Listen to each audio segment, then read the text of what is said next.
Hello lovely people, it's time to unwind with wine. And in this episode we're going to be looking at a situation.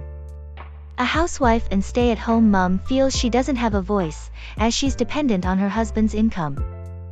Being a housewife in this day and age is a lot different compared to 100 years ago. More women can work and create their own independence, which in many cases enable them to feel more empowered, giving them the stability and confidence to leave situations, marriages that they are no longer happy in. Some men prefer their wives or spouses to remain at home, to look after the children, which reduces the cost of childcare. Going back 100 years ago, the workforce was heavily men-orientated, and was mainly labor-extensive. Now women have much more rights to work, and cost of living has exceeded past the average one-income earner. That option of staying home is dependent on your personal circumstance.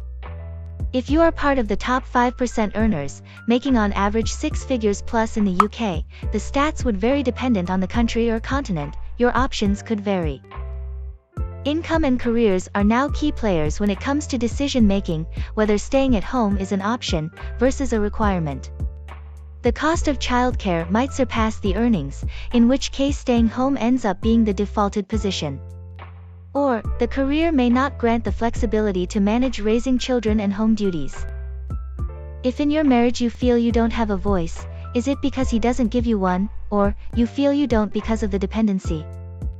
Sometimes we assume the worst because it's a habitual way of thinking. We often rather build ourselves up for disappointment, instead of being positive and optimistic. Focusing on what the negative outcome could be, doesn't work in our favor in the long run. This very reason and energy is used to manifest things that are not aligned with our true desires. A conversation is warranted, to help decipher what you feel from what is.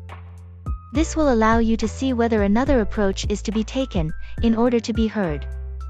Within a relationship/marriage, quite often men and women have different views on how to manage raising the children and income within the household. If traditional values are present, then often the wife would stay at home and the husband would work. One fantastic thing we have now that was not accessible 100 years ago is the internet. The internet has enabled the establishment of so many remote businesses. You could turn your passion into a business, providing products and/or services. This could be your ticket to earning your own income working from home.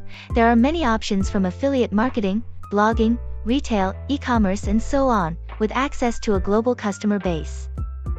A man's priorities for maintaining the home would be rent/mortgages, bills and food. A woman may have desires of experiences such as holidays and lavish dates, which might be considered outside her spouse's budget, or just not considered, as it's not a priority. It's okay to have different views, but it is important to find a resolution, a way to both be happy. That might mean one giving in, or another option on the table. I myself love holidays, and my husband knows that. Whilst it is not a necessity for him, I rather strive to ensure we have the finances to do things I desire, which are often not cheap, but very fulfilling. I am all for living your best life. Encountering new experiences, seeing the world, fine dining, and so forth. However, at the end of the day, it's all about balance. Thinking positive and envisioning your desires fulfilled would enable you to attract that outcome.